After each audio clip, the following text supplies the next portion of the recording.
अगर आप तरबूज में तरल धातु डालें तो क्या होगा? कोई यह नहीं सोच सकता कि इसका परिणाम एक कला के टुकड़े के रूप में सामने आएगा। दरअसल तरल धातु सिर्फ प्रतिस्थापन नहीं है, बल्कि यह एक प्रकार का दूध उत्पाद भी है।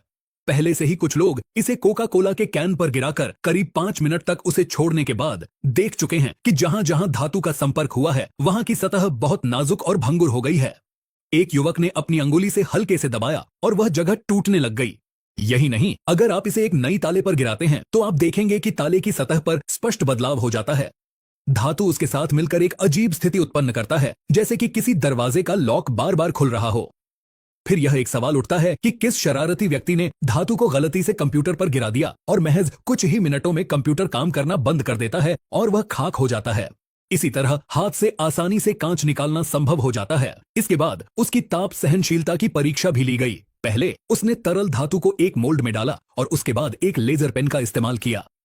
शुरू में धातु पर कोई खास असर नहीं हुआ, लेकिन थोड़ी ही देर में धातु में परिवर्तन होने लगा। अंत में उसने सुपरमार्केट से खरीदी गई तरबूज में धातु को डालकर गर्मी का परीक्षण किया। चूंकि सुई का छेद बहुत छोटा था, धातु सतह पर धीरे धीरे फैलने लगी और उस जगह पर छेद बन गए।